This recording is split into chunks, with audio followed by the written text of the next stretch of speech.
Okay, well, let's call this meeting to order at 5:03 p.m. We have a quorum. Thank you, everyone, for being here with us.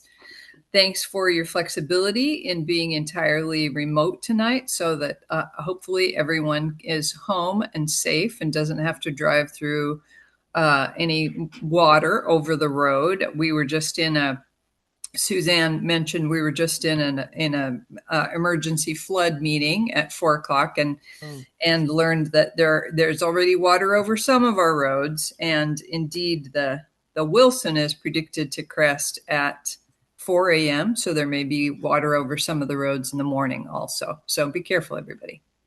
Yeah, we're on a late start in the morning, just FYI. Terrific. For a starter, yeah. Yeah. Okay, well, let's move right into the consent agenda. And the agenda. Do we have any questions or concerns about the agenda? No. If not, let's move into the November meeting minutes. Does anybody have any corrections to the meeting minutes, questions about the meeting minutes? Nope. Nope. I read them through, didn't see anything amiss. Terrific. If we have nothing on the November meeting minutes, we can jump right over to Kylie and the personnel report.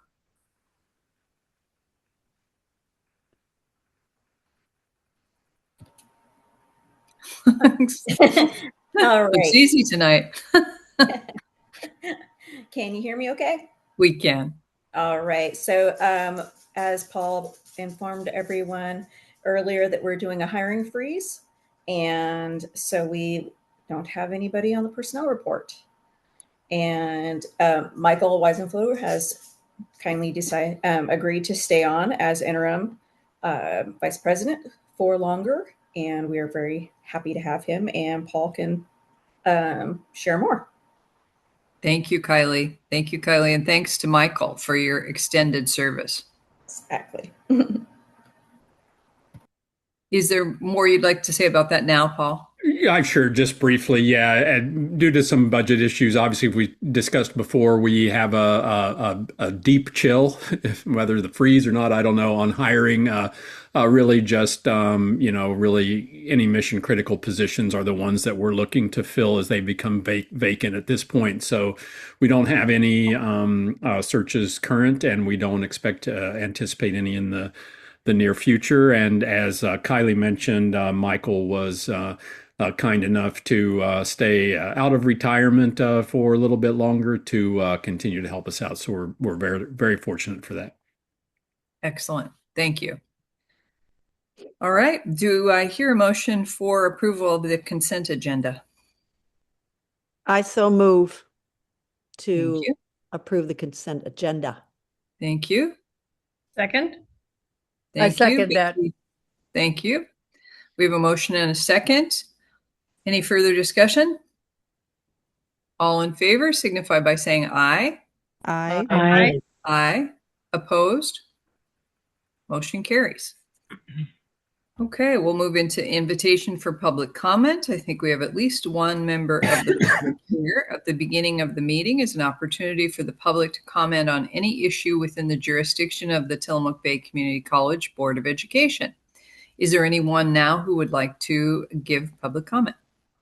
Mary Faith, we do have a student on the line. He's a career scholar. Daniel Reed is on the line, and he's ready to give us his little 2-minute elevator speech, as I tell them. So Daniel, are you ready to speak? Are you able?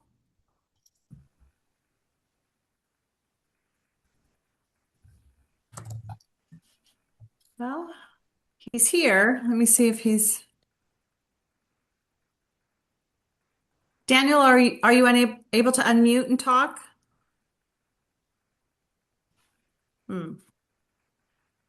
So I'm not certain. Well, Simone.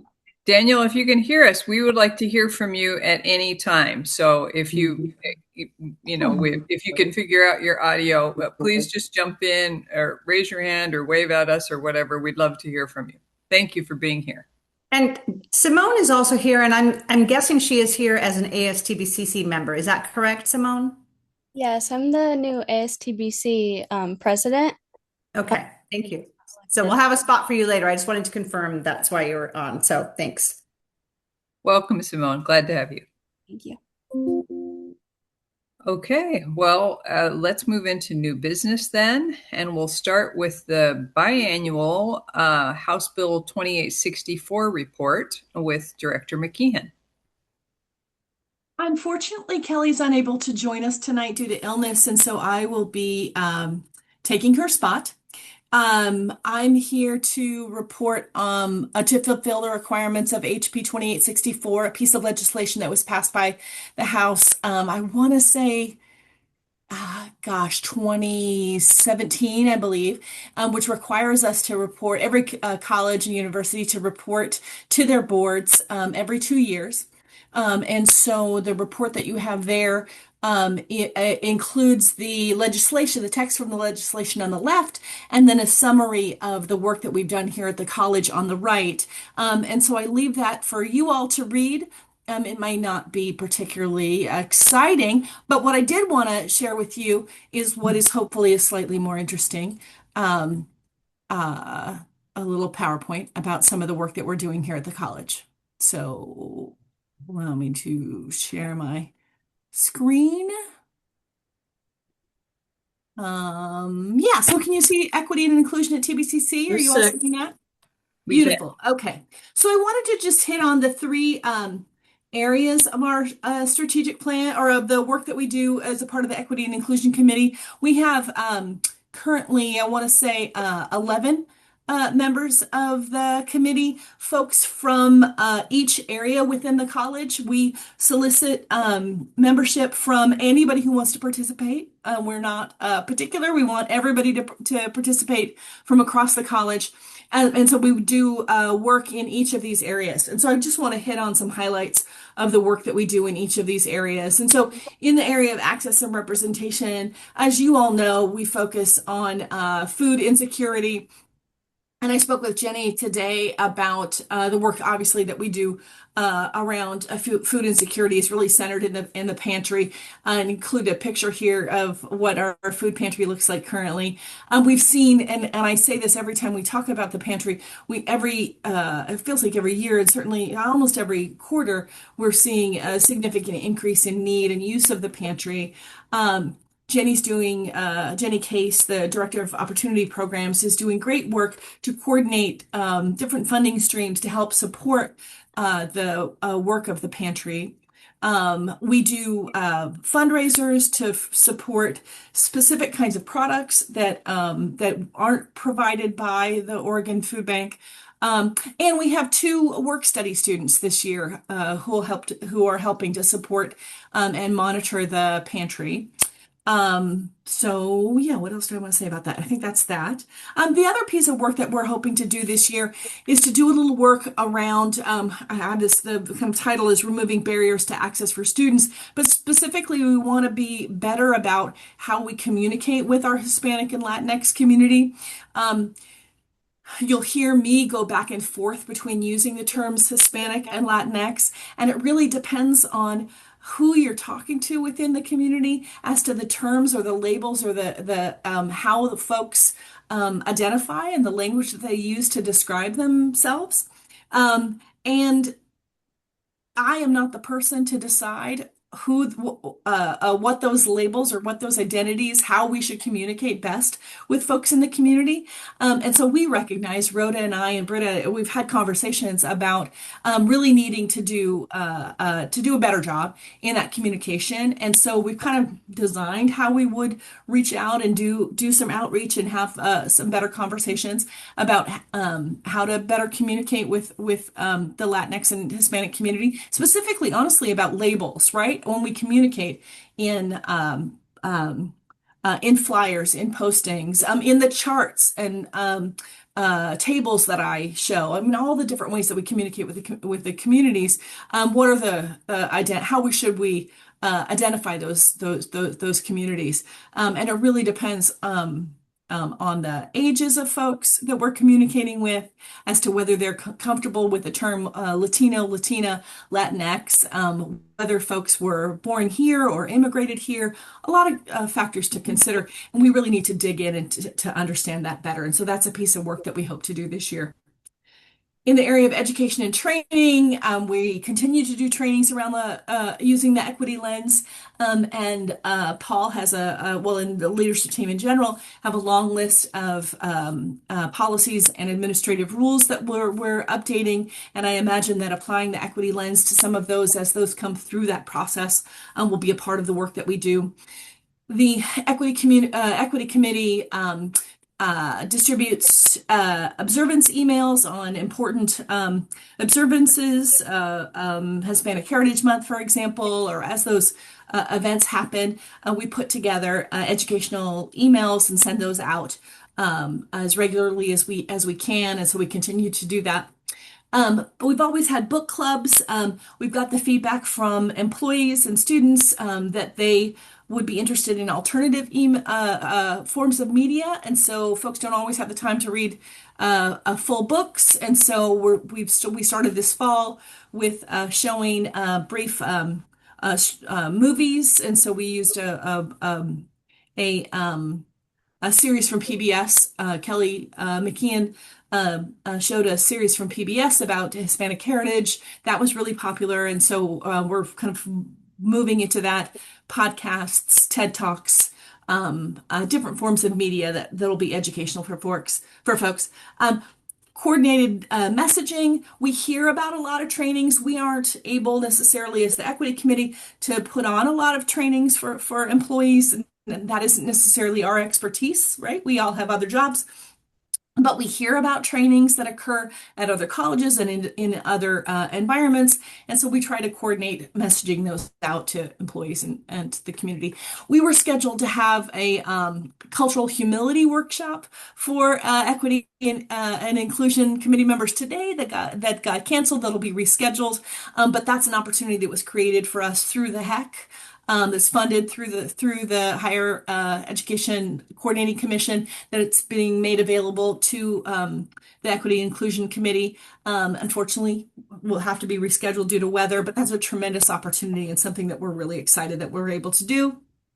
And then the area that I think that folks see most obviously, because it's out in the community, is the work that we do in outreach and partnership in that area. And so, of course, our Martin Luther King Day Day of Service, which occurs every year. Last year we had 8 folks participate, and we participated in 2 different projects, and we'll be doing that again in January. What else? So you can see some photos of the great work we did. And we had a sunny day, which was amazing, because in January you can never count on that. That was pretty awesome. Some work happened outside, and then some happened at the Restore store.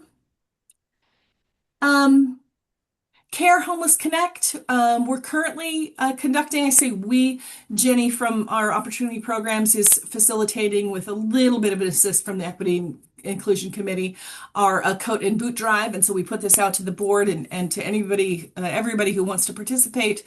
We conduct this coat and boot drive, which supports the CARES Houseless Connect event that happens in, I think, January, right? And so we're currently collecting gently used and new coats and boots. So that is happening currently. Last July, we had a pride party on campus. This was a little different than what we've had in the past.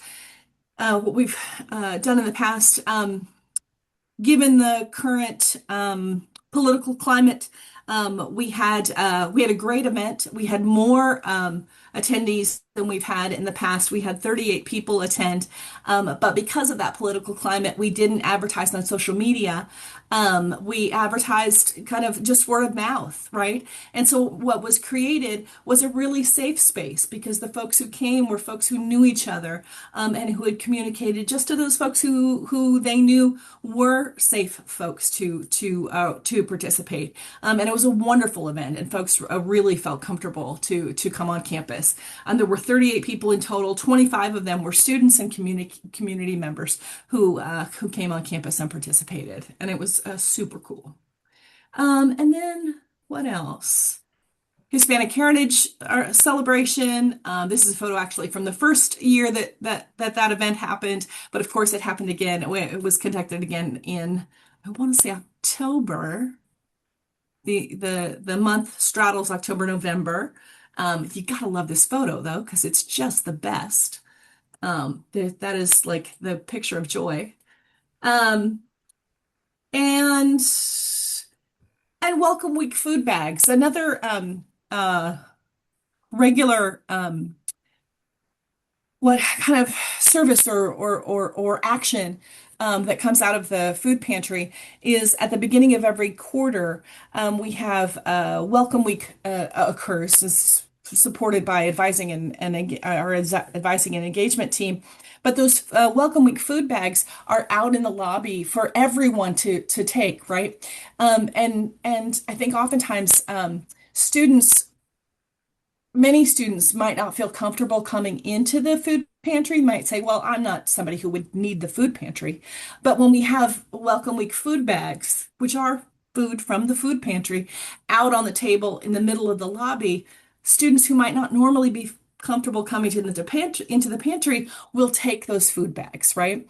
And they're full of snacks, and they're full of the kind of foods that students are interested in. And there's information in there about the hours of the food pantry and food pantries in the broader community, and so the kind of information that's really helpful for students. And we found that it really draws students into the food pantry who might not normally be comfortable using it.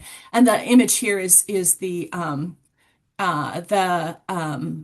Thanksgiving week bags that the pantry dispersed, and I think they gave out 40 bags like these. So yeah, just a quick little intro to the kind of work that the Equity Inclusion Committee, and you'll notice a lot of this work is really supported by our opportunity programs. So, questions about any of that?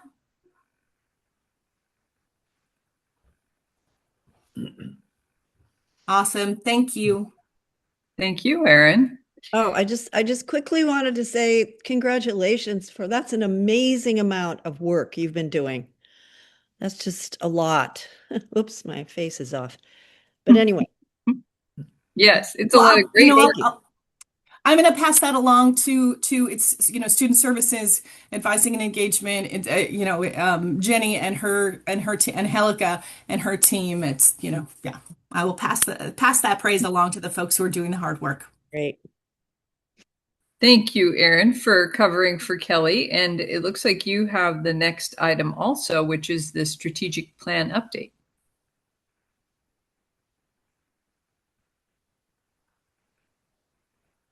You're muted now, Erin. Yes, let me get my act together here. Yes. You're getting too much of me today. I'm sorry about that. Nope, you're fine. Thank you. Okay. So let me share this. I believe you have a copy in the board packet of our updated strategic plan of the one pager. Yes, we do. Yes, great. Okay, so you see it in all its beautiful glory. And I mean that. I'm not being facetious. I think it's gorgeous, right? And I say that because Mia from our marketing department does great work to keep it beautifully formatted. And so I always want to call attention to her work. But what I want to share with you today is the important work that we did to integrate the work in our strategic plan with our work to really identify the key work that we want to do around our rural guided pathways initiatives, right? So we've talked with you a few times, I think, about the rural guided pathways and how essential it is for us as a college to really align our work around identifying what are the key programs here at the college that encourage students, that support them into careers that result in living wage jobs, right? That's what Rural Guided Pathways is all about. And we've identified, and we're going to talk with you real briefly here. We've identified what are the key pieces of work that we as a college have to do to really get ourselves on that path, right? To make sure that we're supporting students in that work. And instead of saying, well, so we've got our strategic plan work on the left and we've got all of our rural guided pathways work on the right, we as a leadership team spent a good deal of time looking at how does that work integrate, right? Because I think our staff I think their heads would have exploded if we said, and now there's this new stack of work. Rhoda's laughing, but it's true, right? We really had to think about what's really essential, and what's really the key work that we needed to do in the next few years.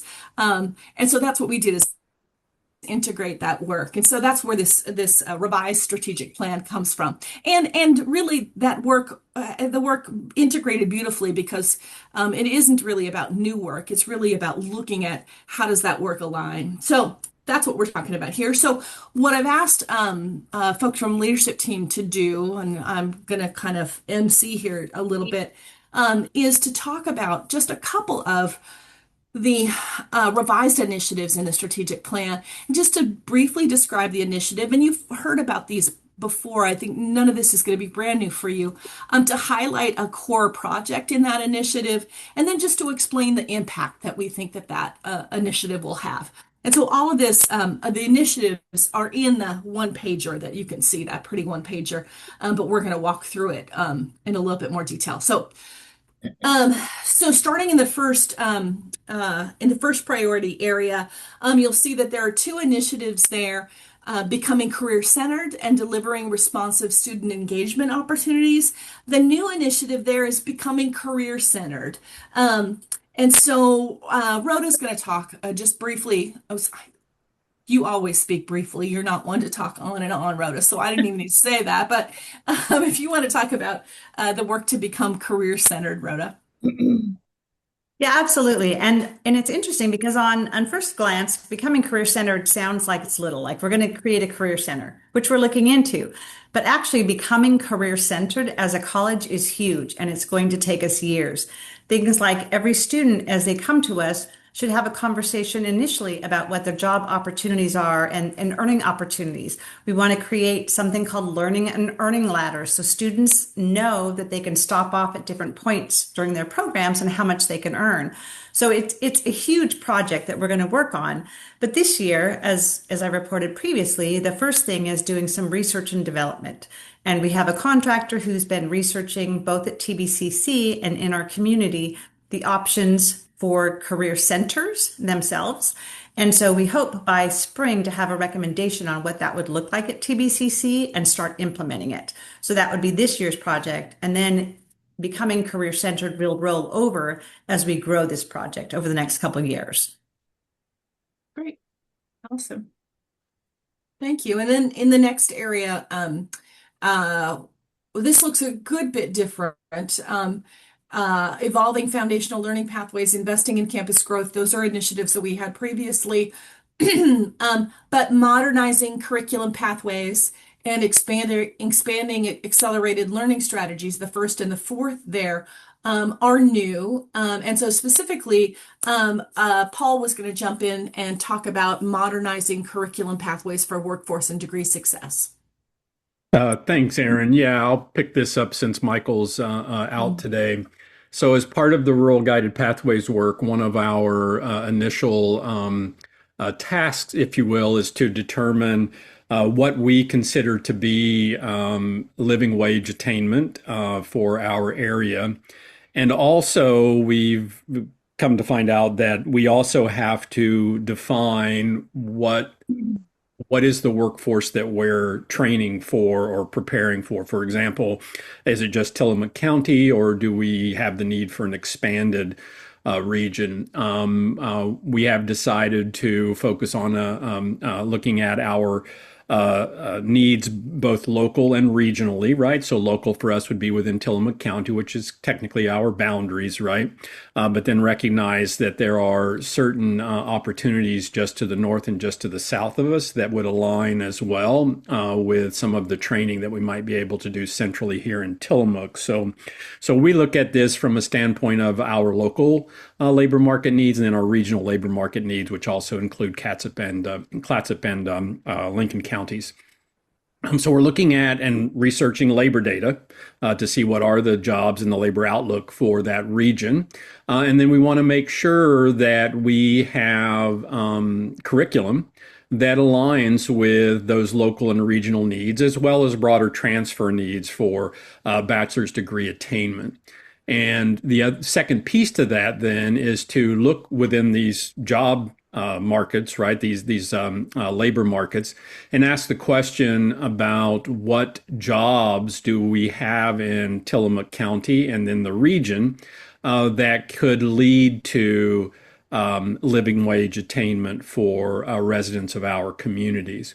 One of the challenges that many of you are aware of that sit on the board working in economic and workforce development within the county is that we have a very high cost of living in the county. In fact, of the 28 colleges that are participating in this national initiative, we had the highest cost of living. We're about 18% above the national average here in Tillamook County. The flip side of that, though, then is looking at the labor market supplies. And we have about 11,000 jobs in Tillamook County. And of those 11,000 jobs, only about 35% of them or so actually could lead to living wage. So we felt the need to look at two things when we talk about living wage. What is it to get into living wage for a single person in our county? And what programs can we have that can support that? And then what pathway could we create that would allow students to move from that entry-level living wage, maybe as a single person, to a family living wage or a household living wage with further education and training? So the big project, or one of the big projects that will take certainly more than a year for us to get through, is to look at this curriculum alignment that we have, evaluate our portfolio of offerings, knowing that we can't be everything for everybody, and focusing and aligning very strategically those pathways, both for an on-ramp and an entryway into this living wage pathway, but also the ability to not only hit that single person living wage attainment, but that family living wage attainment with further education and training, either through us, because we have some programs that will do that, or through alignment and articulation with other institutions and further training that might be need to be delivered beyond us. So we're starting that work. This is a lot of work that's going to involve faculty and student services alike to be able to fine tune our course of offerings so that we do meet this living wage attainment. And as I mentioned, our first goal is identifying living wage,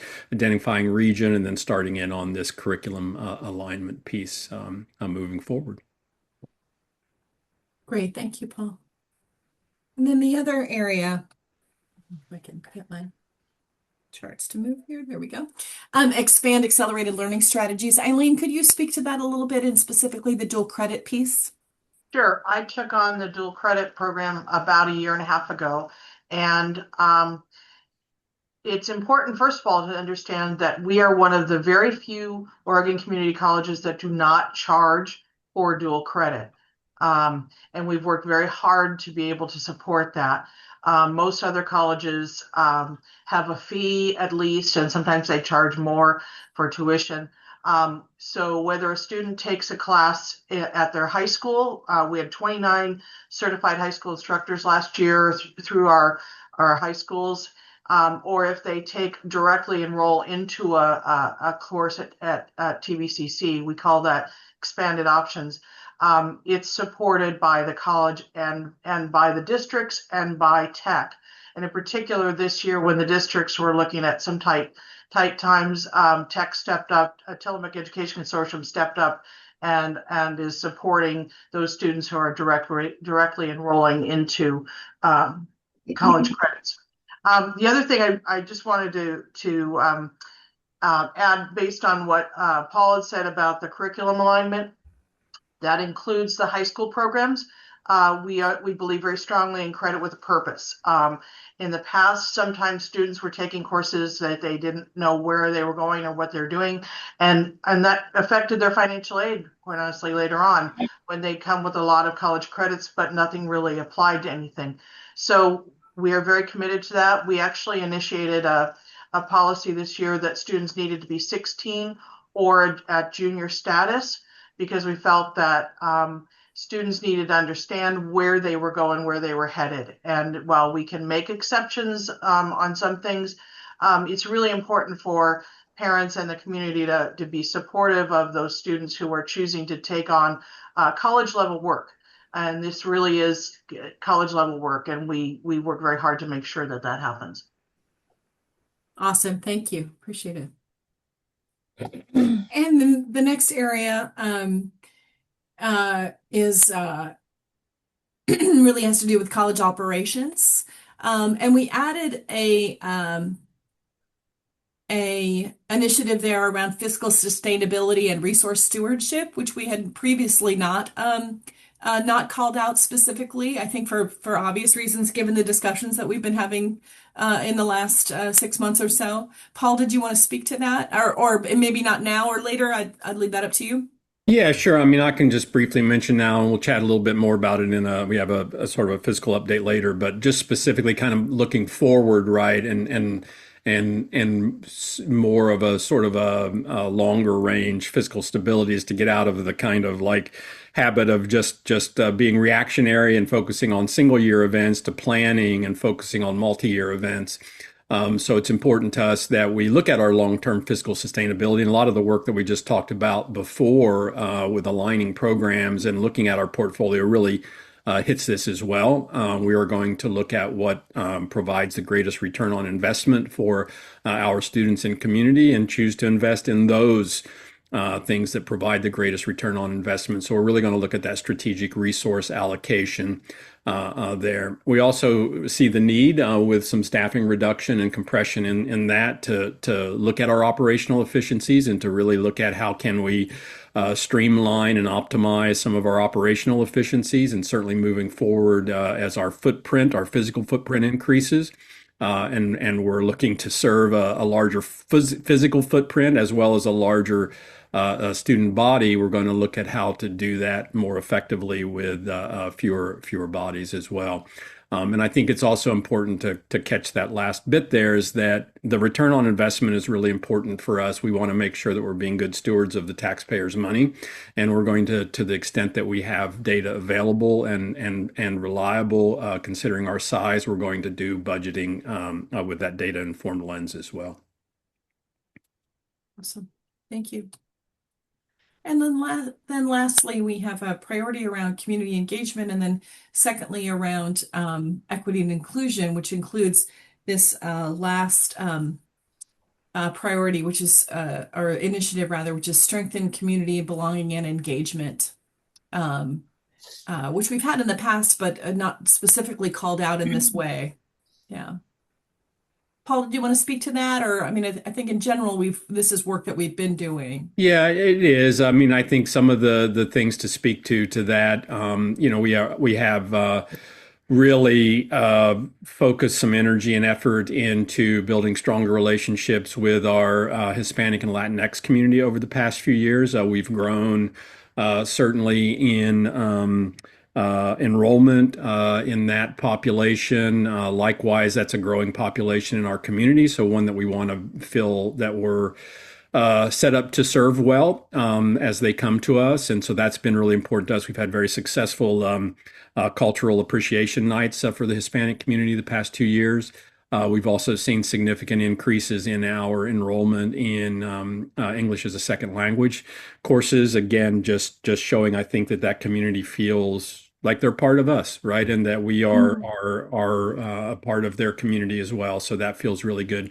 We're also working, there's been a lot of turnover, certainly in at the high schools in leadership and the school districts. So we're working at building and strengthening some relationships with some new leaders there. And there's also been turnover at two of our big employers in the county as well, Hampton Mills and the Creamery in the past couple of years. So we want to make sure that we're doing our due diligence to keep those relationships moving forward as well. Mm-hmm.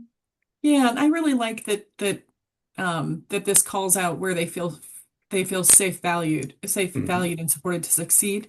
Yeah. That safe piece, I feel like in the last year, we've done a lot, or we've explicitly communicated that we're a sanctuary space for the entire community, but explicitly for Hispanic and Latinx folks, right? That we're a place where folks should feel safe. We want folks to feel safe and comfortable to come and to valued. That like that word value in there as well. Mm-hmm. Yeah.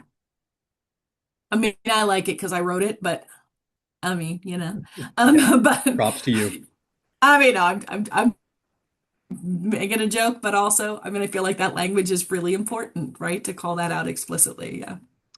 Anyway, questions about any of that? Okay. Yes. Yes, I Betsy. just have to say, yes, this last piece right there, strengthen community belonging, it's been, I think, a really strong point of TBCC, and it seems to be growing, and it's wonderful. And it's thrilling to know that students are feeling secure and valued in this society, in the TBCC society. I have another question. When you talked before, Paul, about the 18% cost of living in Tillamook County was higher than the other schools that are Yeah.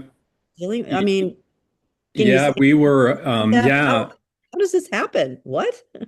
Yeah, I know. We were rather surprised by that. We knew we would be relatively high, obviously. We also knew that we didn't have the same level of opportunity necessarily for residents as far as higher earning potentials. So we kind of knew that going into this, but the gap between the cost of living and the lack of living wage jobs is something that really surprised us when we saw the data.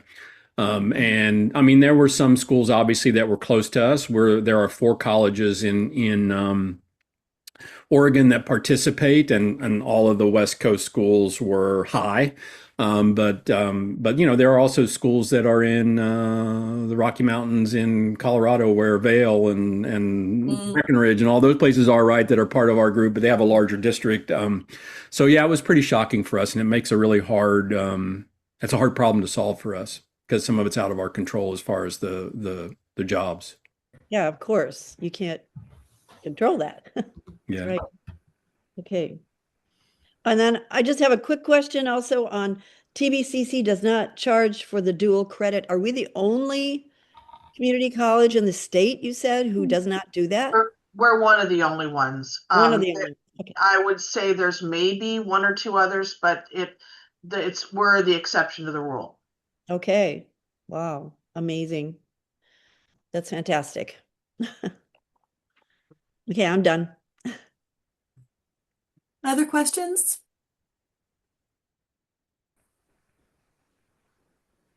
Thank you, Erin. It's a lot of good news. It's really nice to hear and be grounded in all the good work that's going on. So thank you.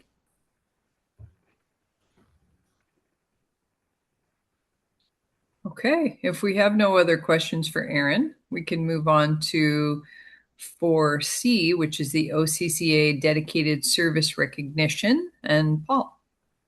Well, thank you. Well, we obviously couldn't do the good work at the college without the strong support from our board members. And OCCA, certainly the Oregon Community College Association, is an association that does work with the community colleges in board development and incorporates the board in decision making at the OCCA level. And at their annual meeting, they give recognition each year for outstanding service. We had at this annual meeting in November, we had 2 of our board members, our chair, Mary Faith was recognized for, I believe it was 12 years of service to our board. So thank you, Mary Faith. I couldn't be happier that you're a board member and a leader of the board. And they also recognized Betsy McMahon, who has been on the board for 8 years. And lucky we get to have Betsy as not only as a board member for 8 years, but she's our vice chair, and she also is our liaison on the OCCA board. So she's well respected with OCCA and does good work with that. So those of you that are just starting your journey with us as board members, you've got 13 years to try to catch up to Mary Faith and pass her. So we look forward to long associations there. And I don't say this lightly. I am in touch with all of the presidents at all of the institutions, and they all spend many times in our sort of private meetings commiserating on board woes, and I don't participate in those conversations, so I'm very lucky. So I appreciate all of you very much. Well, thank you. Thank you. It's an honor to serve on this board and joy, really. You know, it's one of my favorite things. So I'm grateful for the opportunity, and I'm grateful for Betsy and your 8 years. Well, Mary Faith, I'm grateful for you also. No, it's been, I mean, as you get older, little by little, you want your life to grow, of course. And this has been such an amazing experience, and I'm very happy to do everything I can for TBCC. All right. Thank you. Thank you, Paul. You are welcome. Let's move on to the 2026, 2027, and 2027, 2028 academic calendar. This is the second reading for each of those. And I think, Paul, you're going to carry this one also. Yeah, I'll fill in for Michael. And I just want you all to mention to him what a better job I did than him on presenting these. That's important. Oh, yeah, we'll be sure to do that. We'll send them an email. This is the second reading of our, as you know, we do a rolling kind of 2-year academic calendar here. There have been no changes to 26-27 calendar or really substantive changes to the 27-28 since the first reading. We have checked, and we still will continue to check. I still think there might be a little bit of editing we need to do in some of our shading, the colors we're using to denote certain things on the calendar, but the dates and the fact when the term starts and the college is open and closed, whatever, those all remain the same. We're just going to verify before we put the schedule to bed that all of our legends and shadings are correct, but we certainly feel like 26-27 is good to go unless you have any issues with that. And for tentative approval for 27-28, we would appreciate that as well. And of course, we'll update these as needed moving forward.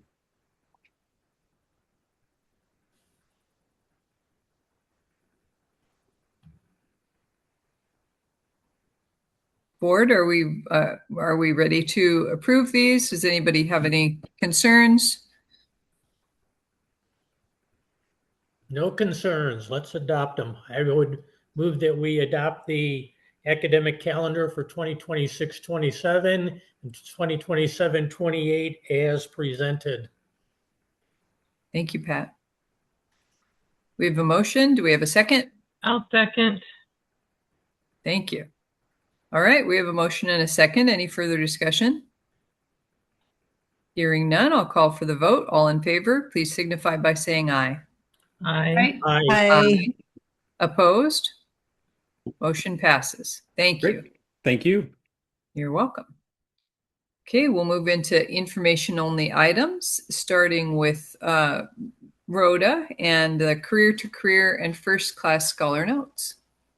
Yeah, so it's unfortunate. We did have 2 students scheduled to come speak to you tonight, and then Daniel had to leave. He told us he had another thing he had to go to, so that's a little unfortunate.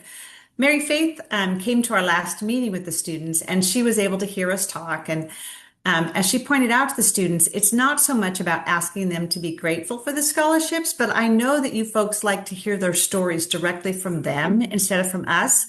So I have a stack of letters that we're going to give you the next time we see you in person, but but Daniel dropped his in the chat, and his is pretty impactful as well. But I would like to read one of them to you since they're not here to read them, because I get to hear their stories and see the difference every day. And I see them at graduation and watch them move on.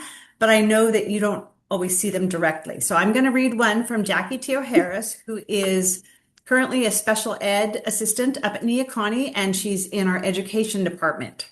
So she says, I am regularly reminded of how blessed this community is to have a community college that is forward thinking and consistently invests in dedicated students looking to further their education. When I decided to return to college to obtain my degree, I was initially expecting to have to take out student loans. Raising a family and working full time did not leave much wiggle room in the budget to put toward furthering my education. Being presented with the opportunity to enroll in the Career to Career Scholarship Program has opened up the possibility to continue my degree path without taking out loans in this first chapter of my higher education journey. My dream is to be a special education teacher.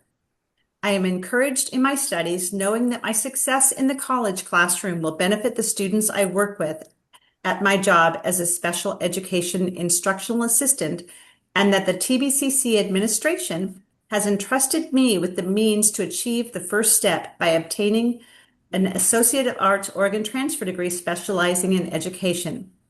Thank you for believing in students and supporting our dreams and goals by continuing to support the Career to Career Scholarship. Jackie's an amazing student who is scheduled to graduate in spring. She's going to walk, and she is then transferring to Western Oregon to complete her program. So I'm excited to present you guys the next time we see you with some more of these letters, not so much that they're expressing their gratitude, but so that you can hear directly from them the impact this is doing for them and their lives and our community.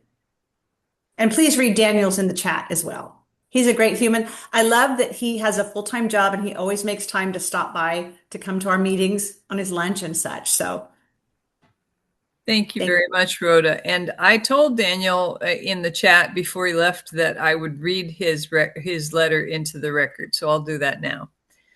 My name is Daniel Reed, and in 2024, I decided to take control of my future and to pursue a business degree in accounting. Initially, I was going full steam for a bachelor's degree, but after my first term, I changed course to an associate's degree. This allows me to pursue many positions I might find locally sooner and leaves the option open to achieve bachelor's if I desire. I work 40 hours a week right now and am financially unstable, so without any scholarships, school was not going to be an option. I did apply for multiple scholarships through and outside of TBCC, but the Career to Career was the only one I managed to get, and much more helpful than I could have imagined. Not having to stress about mounting education debt for a second time in my life has been one of, if not the most helpful things in my pursuit of advancing my career. This second time around, I absolutely refused to take out student loans. So I just want to emphasize this scholarship is make or break for me. So if it goes away, so do I. With the deepest thank you I can muster, thank you for continuing to support the Career to Career Scholarship and making it possible for myself and many other students to pursue a higher education they deserve, but otherwise would not be able to afford. So thank you to Daniel and to all the students who wrote their stories for us. You're absolutely right, Rhoda. It means a lot to us to hear folks' stories, to just hear about the impact and how it's impacting individual lives, but then also the bigger story is how that's impacting our community. It's really very meaningful. And maybe you'll know some of them at graduation next year because they'll come and visit us. Yeah, absolutely. Okay, was that it for you? Did you have anything else? Yeah, that was it. I was just going to present the letters to each of you, but we'll wait till the next time I see you. We have them. Okay. Thank you so much. Then we'll move on to the ASTBCC report. And do I remember correctly that Simone is our new president? Correct. Yeah, that's correct. Oh, welcome. We're so glad you're here. Thank you. I just want to say really quick to Rhoda, I think that's amazing. And I know there's a couple ASTBC see members that have that scholarship, and they were talking about it at the last meeting because I didn't know what it was, and it's really amazing. But yeah, so like Mary Faith just said, I am the new president. Um, I just got elected last week. So a couple of events we have coming up. We have our gift wrapping event that we're hosting on December 18th at in the lobby at the college from 2 to 6. It was like brought to our attention that some people don't know how to wrap like Christmas gifts. So at that, we're wrapping gifts for people for free. It's just by donation. So we're doing that. And we're also hosting, it's called Lovebirds Paint Night on February 13th for Valentine's Day. And we are doing a Cinco de Mayo carnival event on Cinco de Mayo. And we'll have different like games there, different kind of events like that in different rooms at the college. And that's kind of more like a community event. So really anybody can come to that. It's not just student based. So you can bring your families, bring your friends, things like that. And we were thinking about partnering with like Juntos or other like Hispanic based groups like that to help us out with that. And then on January 30th, we are going to the Portland Community College Leadership Conference. I think there's 5 or 6 of us going to that. So that'll be really good. And then we're also thinking about having like a game night in January at the college. That's not finalized yet, but we were thinking about it. But yeah, we are inviting the 2 other members that ran for ASTBCC in the fall that didn't get a position. We are inviting them into our group now because we were down a member. So now we're just inviting 2 more. So that'll be fun. And at the end of the year, we are going to put like some of the extra money that we have towards the career to career scholarship. We were talking about it last week, like where should we put that extra money? Should we donate it to somewhere? Should we like put it towards the food pantry, somewhere like that? But we decided to put it towards the career to career scholarship because that's a super helpful program that's set up within the college, and we want to keep it like within the college. But yeah. Thank you so much, Simone, and congratulations on your election, and thank you for taking on this role and being of service this way. Yeah, thank you. Would you like to, because I think this is the first time we've met you, would you like to just introduce yourself a little bit about yourself and what you're studying? Yeah, of course. So again, my name is Simone Ferguson. This is my first year here at TBCC. I just graduated high school last year. I'm studying nursing, so I'm taking my prerequisites for nursing right now. And then next fall, I will apply for the nursing program at TBCC. Yeah, that's pretty much it. We're so glad to meet you. Thank you. Thank you for being here. Yes, thank you so much. Any questions for Simone?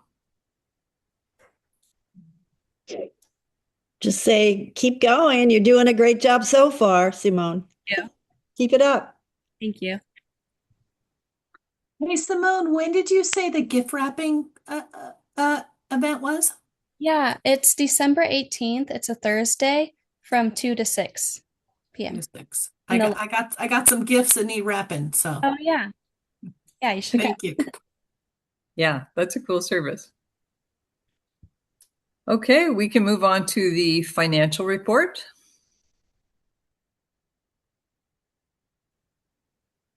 Hey.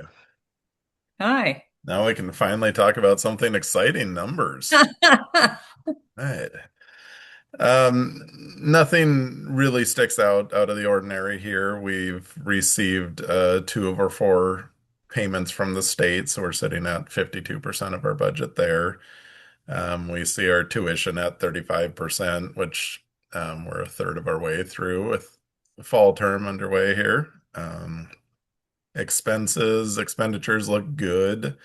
We see some savings now there with the vacant positions that we already have.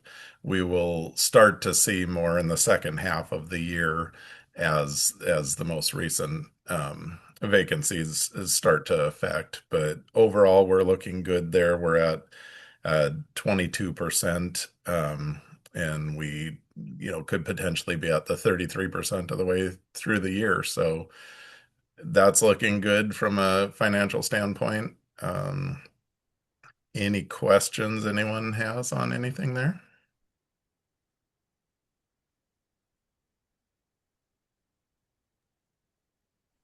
No questions, anyone? I know numbers are exciting. Don't everyone speak at once. Well, thank you, David. We appreciate Absolutely. it. Okay, then we can go on to the construction report. Wait, I think I just skipped Paul. Sorry, Jason, the budget fiscal update. Oh yeah, thanks. Yeah, I'll do this quickly just to kind of tag on to what David mentioned. As you know, TBCC is currently facing a structural budget deficit of about $1 million for FY 25-26. That deficit is driven largely by rising personnel cost, certainly escalating materials and services, cost of doing business is going up, and the expiration of federal stabilization funds that we received through the COVID Relief Act and others. And also, I would just say the fact that we are slowly weaning personnel off of grant funding that we've had. So that has put additional strain certainly on our operating costs and our expenses there. If we look at our overall revenue picture, right, for the state and for the college, 60% of our general fund revenue comes from the Community College Support Fund. That's the direct state funding from that. About 20% of it's property taxes, and about 20% of it is tuition and fees. So that's sort of the three-legged stool we talk about. We are one of the higher colleges in terms of reliance on the Community College Support Fund, as opposed to some of them rely more heavily on property taxes and things like that. So basically what that means is that any impact at the state level certainly impacts us significantly, with that being a heavy reliance on that for state funding. Also keep in mind when you look at expenses, salaries and benefits are a large cost driver in particular. With recent increases in PERS, we're now probably looking at approximately 80% of our expenses are personnel related, either salary or benefits. We've taken some early actions to correct some of that budget deficit. As Kylie mentioned before, we have a hiring freeze in place, and we had 5 vacant positions that are currently vacant that we have held open. 4 of those 5 have been held open since the beginning of the year, academic year and fiscal year. One of them has just been vacant for a month. We have instituted a reduction in force effective January 1st. We did effectively lay off 4 positions. Last week was the last week for those 4 positions, and we're looking at tightening the belt as much as we can with materials and services, and we're really hoping that maybe we could trim about $100,000 or so out of a $1.5 million materials and services budget over the remaining part of the year. If we can keep moving forward with those, we will see expense savings of approximately $600,000 for FY 25-26. And then as that moves into next year, we should see that those cost savings go up to $800,000 to $900,000 in FY 26-27. Of course, one of the flip sides of this is because of our PERS stabilization fund maturing sooner than expected, we are going to see an increase in PERS costs from about 25.5% on salaries to about 31.5% on salaries. And that makes a difference of about $250,000 for the current year and $325,000 to $350,000 ongoing. So we're still looking, not out of the woods yet, still looking at ways to kind of contain some of these cost savings. We had been predicting a likely significant mid-biennium cut as the state revenue forecast was not looking that good. The December revenue forecast was better, although still showed a predicted state budget deficit of about $65 million. So the likelihood of there still being some mid-biennium reallocation of the budget, we think that's likely. Economists and the Higher Education Coordinating Commission are still urging us to be cautious, and they do indicate that they are perceiving a likely mid-biennium cut of 2.5% to 5%. All state agencies were asked to do scenario planning for a 2.5% or a 5% cut. Obviously, if that comes in closer to 5%, that goes a lot deeper and could mean at the state level the elimination of some programs that are really impactful for our students, including the College Promise, as well as significant cuts to career pathways funding there. As we mentioned before, any change in the state budget impacts us greatly because we rely heavily on state funding.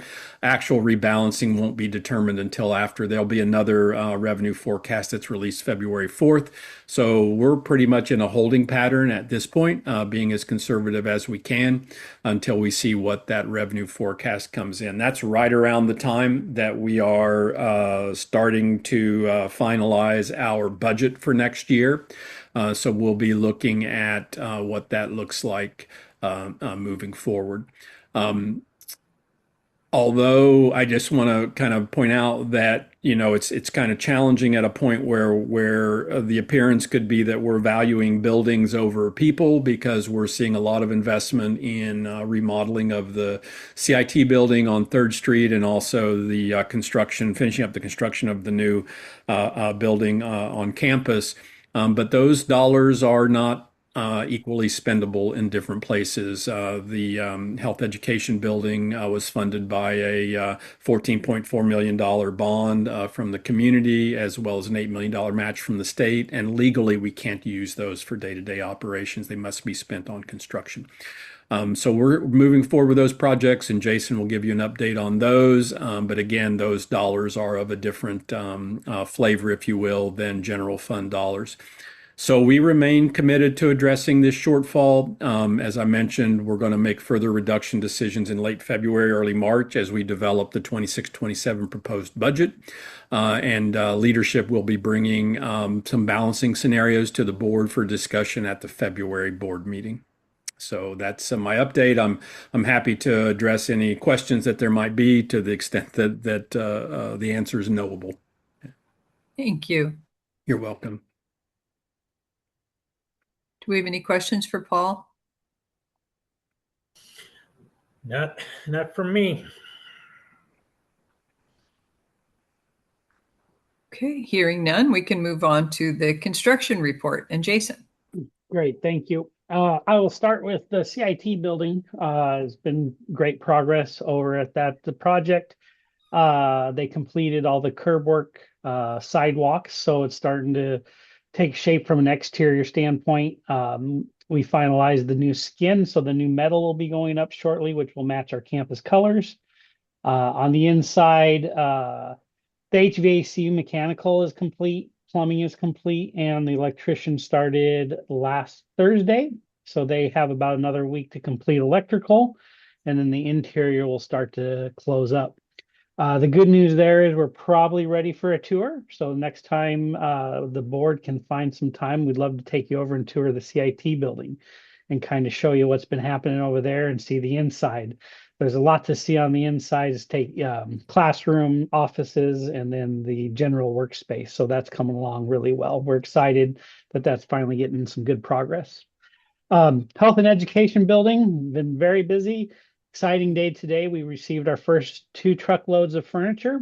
So they unloaded those, lots of boxes, a lot of furniture to put together. They're anticipating, I believe the last count was another 16 box trucks worth of furniture that will be making its way from Portland down. So a lot of furnishings. We did get to see the first set of classroom desks, some office furniture. So it feels very real. The community center is cleaned up and is showing very well, which is exciting. Light fixtures, carpet. You can actually see the carpet, which is exciting. So we are very, very close. The main backbone connection from the new building to the existing building is in place, and Cheryl is busy on getting us connected to the internet. So the building will have a heartbeat a little bit, I guess is what they say now, hooked to the outside world, which is exciting. So we're getting really close. I anticipate hopefully we have 2 to 3 weeks of furniture. And then with the holidays, we'll start looking at a schedule, but maybe staff moves mid to end of January. And then hopefully the Laerdal system will be installed for the nursing program, and we can start working on a schedule to move classes to the new building. So the finish line is near. There's a lot to do. We also started our punch list last week. We had 3 days of punch lists, which got the first floor or the second floor and about a quarter of the first floor done. So we will finish punch listing that the bottom, the event center on Thursday, Friday this week, and then all the touch-up work begins. So it's exciting. So we encourage anyone that wants to go on a tour to stop by and see me. I'll take you over. There's a lot to see, but it's really close to being open and in business. Well, that completes my report. Thank you. That is exciting. Can I add to that, Jason, if you don't mind a little bit? I was just thinking, since we have our board chair's day job as a county commissioner, I have to tell you, Mary Faith, that the completion of the fairgrounds project to manage stormwater, it has saved not only our bacon, but also our tofu so far this winter. Because it's functioning well. I think at least has really helped us be able to manage water. I don't know if you recall this time last year, Jason and his team were on site pretty much around the clock trying to make sure that we were being able to pump out our stormwater so that we could not flood our main building, actually. So thank you for that, Mary Faith, and the county. That makes a big difference for us. Yep, I second that. Thank you. It's very nice to be able to sleep when it rains. So I personally appreciate it a lot. Well, I'm so glad it's working. I appreciate the report because it just barely got finished. So we were hoping that it's working, but this is the first that we've heard about it in actual application. And I do remember, Jason, I felt badly for you last year when you were in the worst weather. You were outside operating pumps, and yeah, it seemed really stressful. Well, I appreciate it, and it is nice to have it done. You know, the other thing, all our water is now being diverted to the north, which is helping reduce some of that impact on Holden Creek, which is, I think, a real big deal. Which goes, you don't hear that piece of the puzzle a lot, but it is a huge piece of it, which I think will be very beneficial to the community. I think so too. Yes. Well, thank you. Thank you both. Thank you. Can't wait to have that tour. I think everybody is probably looking forward to that. They'll be great. Oh yeah, both of them, to see the HEB building so close to completion and to see the CIT building at all. I don't think we've been in there since it was really just a shell. That's right. Yep. Would love to have you guys. So whenever we can set it up, if it's the next board meeting or if it doesn't work out, I'm more than happy to take anyone over at any time. CIT is super exciting to get into because we've talked about this for years and years and years. And it is super nice to see some progress. So I'd love to take you guys to CIT. Great. Yeah, I'd like to see it. Anybody else? Mary? I'm really excited to get a tour. The CIT building. I haven't been in there for a really long time. Yeah. Okay. Well, if we don't have anything else for Jason, we can move into the president's report. Thank you, Mary Faith. Yeah, and before I get into that, since we were mentioned CIT, just let me mention real quickly, we will be putting some equipment in there. We did get some grant funding to outfit an automation mechatronics equipment to supplement some of our electrical and welding and fabrication programs. So we're looking forward to moving into that next sort of phase of sort of advanced manufacturing over there. So that'll be really fun to see that come online as well. All right, so a few updates here. Enrollment fall, we were up about 10% over fall 24 to fall 25, which I mean, not unheard of for around the state, as many of the community colleges are still recovering from sort of post-pandemic and pandemic depressions that they had in enrollment. We recovered from that sort of right away, so we're sort of just zooming along enrollment-wise. Looks really good. Most of the increases this time, while some of it was due to some general education course increases. Again, I mentioned our English as a second language program is seeing record enrollment. We're seeing more enrollment in some of our CTE programs and continuing ed, as well as we're working on forming better relationships with the YMCA here in Tillamook and NCRD up in Nehalem to provide more service to clients of those institutions. So that feels really good. And we instituted some enrollment priority dates to try to change student behavior to enroll sooner for subsequent terms. And we are seeing that impact student behaviors, and we are seeing some of our enrollments happening sooner for winter term as opposed to waiting until the last minute. So that feels good to see some of that. We have some waitlisted classes already that we're looking to try to open up new sections for. So that feels really good. The OCCA had their annual meeting in November. Betsy McMahon and Pat Ryan attended from the board. It was really fun to spend time with them.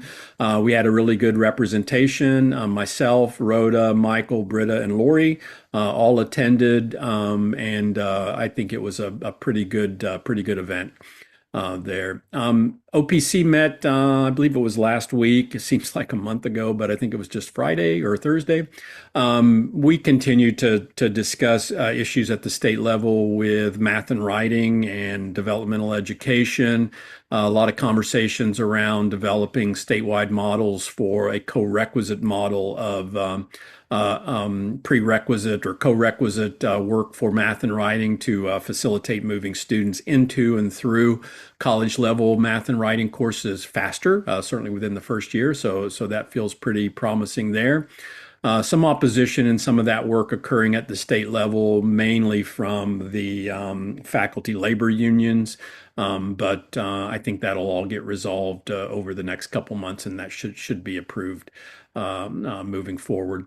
A lot of conversations around workforce Pell. One of the good things that has come out recently from the federal administration is expanding Pell opportunities for short-term certificates as opposed to having to have longer-term credit degree applicable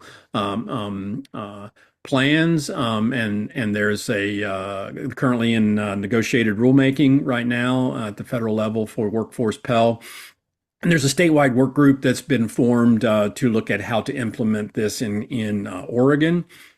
I am on that statewide committee, and so is Joanne Critelli, because we're really trying to push the limit a little bit. Right now, the language does not allow for non-credit certificates to be awarded Pell, and we're pushing for that since we have many. For example, our CDL program, which is a very good program and leads to good paying jobs. Students can't use Pell credit for that now, so we're working on that.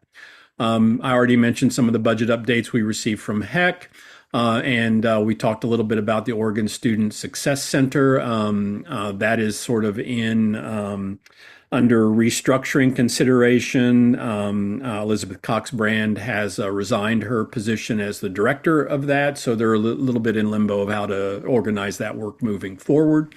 So there should be some opportunities, I think, for folks to get engaged in that conversation.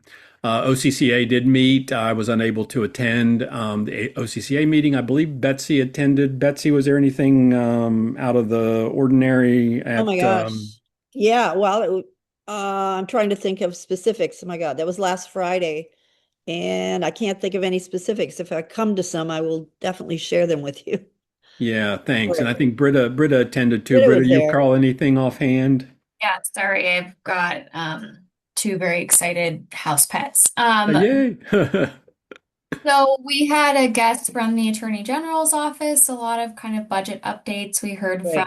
the OXA rep, from a student from Lynn Benton, and also just talked about the kind of student activity day, a couple of legislation priorities that OCCA is refining before they put out their 2026 legislative priorities, and then of course an OPC report out with the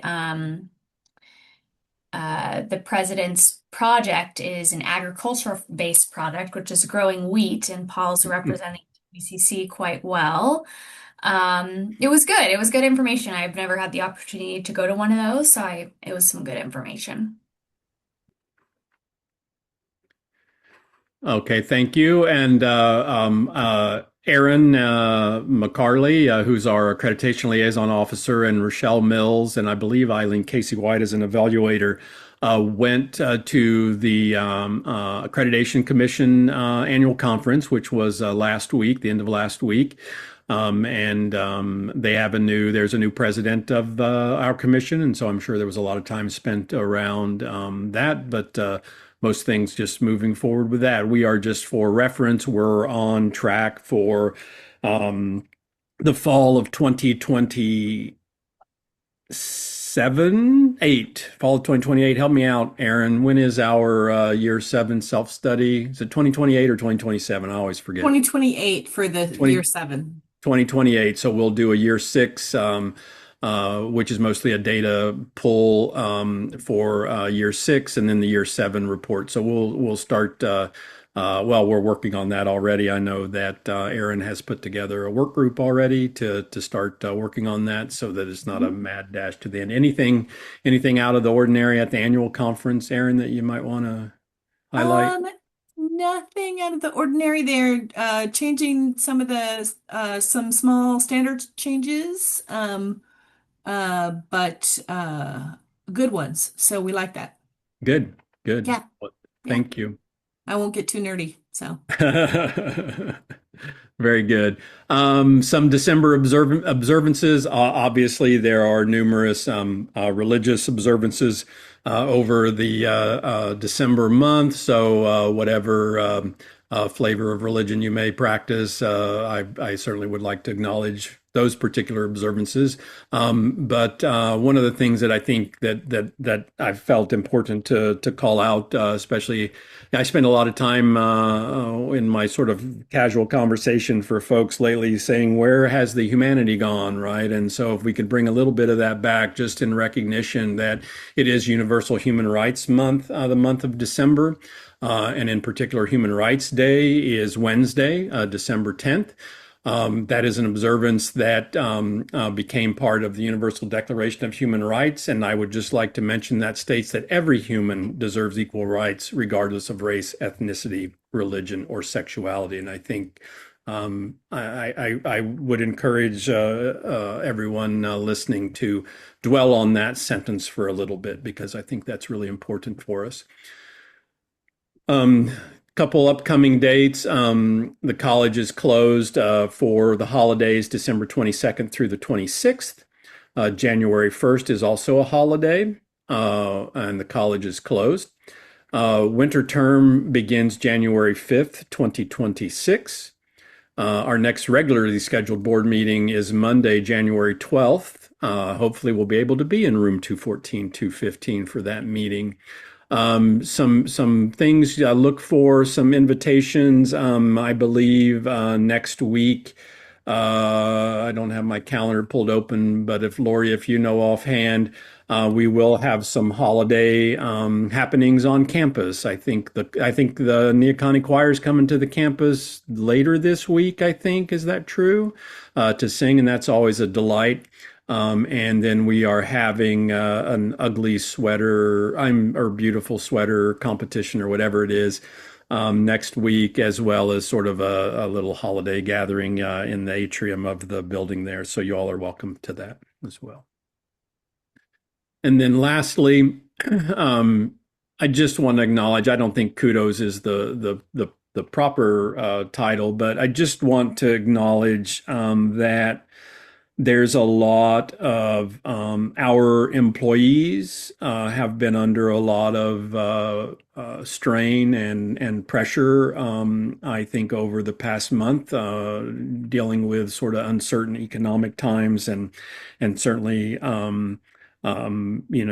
it's never an easy thing to see some of our trusted colleagues leave, especially when they didn't want to. So I just want to mention that. Our employees are doing the level best that they can under these uncertain economic times, and I do greatly appreciate that. And that is my report. Thank you, Paul. Any questions for Paul? Paul, the chorus is on the 10th at 1 p.m. in the lobby. Oh, so the 10th. So Wednesday at 1 p.m. in the lobby, we'll have Neoconi choir. Always a highlight when they come. Yeah. That will be fun. And everyone's invited on December 19th. It's 3 to 5 for the holiday party in the lobby on campus. So please do come. Thank you. Okay. Well, I'll ask the board members now. Do you have any discussion items? Anything you'd like to discuss before we close the meeting? I guess the only thing that comes to my mind is is there something that we could be doing as a board to make the staff feel any better? Yeah, that's a really good question. Yeah, let me think about that. I do think I mean, just an acknowledgement, honestly, Mary, that these are tough times and not the direction any of us really wanted to go. But I think sometimes just the acknowledgement that hey, it's tough. I get it. I don't have any answers, but it's tough. And I think that, honestly, I think that goes a long way for a lot of people, just recognizing that we all know that this is tough on everybody. Yeah.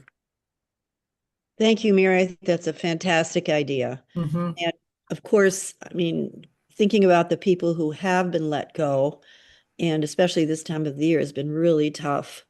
But I'm also thinking about the people who are still at TBCC, who are picking up new duties and responsibilities as well. So maybe something we could do, just to acknowledge that we're aware and concerned, is we could each write a message in an email that could be sent to all of the remaining folks. Yeah, that would be good. And if you get those to me and Lori, we can make sure those get out. Yeah, that's a great idea. Thank you for asking, Mary, and for suggesting it.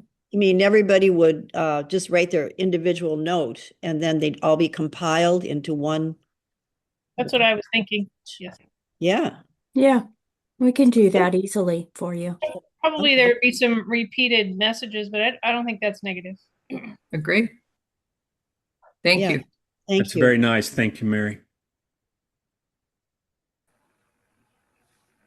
Well, I'm sorry that the college is having to go through this. It's brutal. Yes, it's been challenging, but I would rather do it now than have it be compounded later. So if we can get in a good place right now, we'll be really stable. I agree with the philosophy, and also I am sorry. For everybody, for the folks who were laid off, and for the stress and anxiety, of people who are left. It's very difficult to carry that weight, the weight of uncertainty and fear, and then also loss, loss and in some cases grief.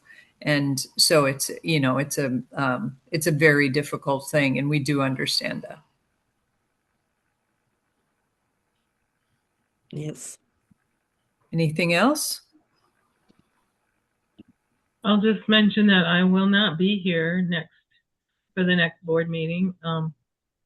I will be in Oxford, England, and I don't know if I'll be able to Zoom or not. Depends on, I think it'll be the middle of the night. Good for you. So that's fabulous.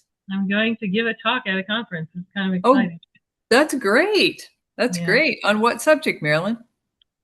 It's an organization called the Third Way of Evolution. So it's a talk about how symbiosis impacts evolution. It's not all just natural selection, but other factors, everything working together. That's fabulous. Good for you. Yeah, I hope it's a wonderful trip. Yeah, it's an odd time of year to be going to the UK, but it's even darker there than here. Yeah. But I'm going to spend an extra week in Oxford because I've never been to Oxford itself before. So. Oh, good. That sounds wonderful. Yeah, should be fun. Okay. Well, we'll miss you. Yeah, I will miss the board meeting, but I'll be thinking about you, or maybe dreaming about you. Thank you. And Eileen, you have your hand up? I did. I wanted to get back to Betsy's question about which other colleges have no charge. So it's Klamath, Treasure Valley, and Portland community colleges. Most others have either a fee for taking any kind of a dual credit or expanded options class, or sometimes the districts pick up part of it, but not all of it. So so that way when you're busy bragging, if the PCC folks get on you too, then that's why. Thank you. Thanks. I am also glad that we don't charge, that we haven't had to charge. Partly for it ties into what Paul was talking about earlier about the cost of living here. I think a lot of people have nothing to spare, really, nothing. So I think that's great. Well, I want to wish everyone happy holidays, whatever people celebrate, or happy time off. And I hope that, I hope everyone has some peace in your rest, has some peace in the weeks ahead. Happy holidays. Happy holidays to you. Everybody. Thanks, everyone. See you next year. Yeah. Here. Okay. Do we have a motion to adjourn real quick? I move we adjourn. All in favor of adjourning? I'm in favor. All right. Thank you. Thanks, everyone. We are in adjourned. 2026, hopefully. That's right. Have a good evening, everybody. Stay dry. Yeah. Nice. Thank Take you. care. You too. Thank you. Bye. Bye-bye. Bye.